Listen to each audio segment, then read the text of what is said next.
বন্ধুরা, বলা হয়ে থাকে কেউ যদি অন্য কারোর জন্য গর্ত করে তাহলে সেই গর্ততে কিন্তু একদিন নিজেকেও পড়তে হয়।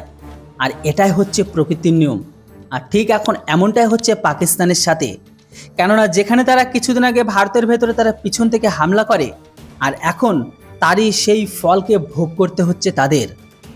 অন্যের ঘরে জিহাদি দিয়ে হামলা করা পাকিস্তান এখন নিজের ঘরে বড় হামলা হয়ে গেছে, যেখানে তাদের 5জন রেঞ্জার্স স্পটেই মারা যায়।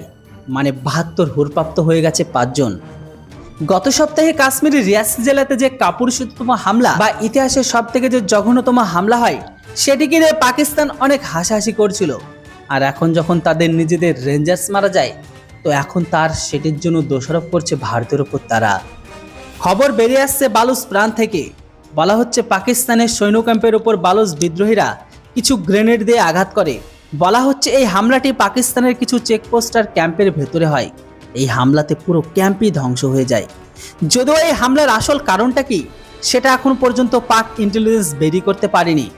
আপনাদের বলে দিই, পাকিস্তানের ভেতরে যখনই এরকম টাইপের ঘটনা ঘটে, তো তার প্রথম দোষারোপ আসে ভারতের ওপর। পাকিস্তানের জেনারেল আসিম মুনিরের বক্তব্য এখন এটাই, এই হামলার পেছনে যতটা হাত বালুচ বিদ্রোহীদের আছে, ঠিক ততটা কিন্তু ভারতের। কেননা এই হামলা করানোতে বালুচদের ভারত উস্কাচ্ছে। বা এটা হতে পারে রিসেন্ট রিয়াসিতে যে বাস হামলা হয়েছে, ভারত সেটার বদলা আমাদের থেকে নিতে চায়, আর এই জন্য এই ধামাকাকে করে দিয়েছে। কিন্তু যা কিছু হয়েছে সেটা একদমই ঠিক নয়।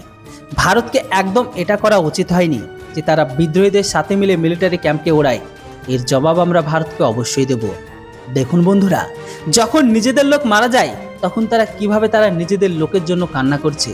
ভাবুন একবার, এই পাকি জিহাদিদের কারণে ভারতের জম্মু কাশ্মীরের ভারতের ভেতরে কত সাধারণ অসহায় লোক পাকি জিহাদিদের হাতে শিকার হয়েছে। তাহলে তখন ভারতের কেমন লাগে? এটা কি কখনো পাকিস্তান ভেবে দেখেছে? যদিও এমন নিচু মানসিকতা কর্মকাণ্ড ভারতের কোনো সনাতন ধর্ম ব্যক্তি করতে পারে না। যত অশান্তি আর অপ্রিয়কর ঘটনা বা অশান্তি কার্যকলাপ সবসময় ইসলামিক ব্যক্তিরা করে থাকে।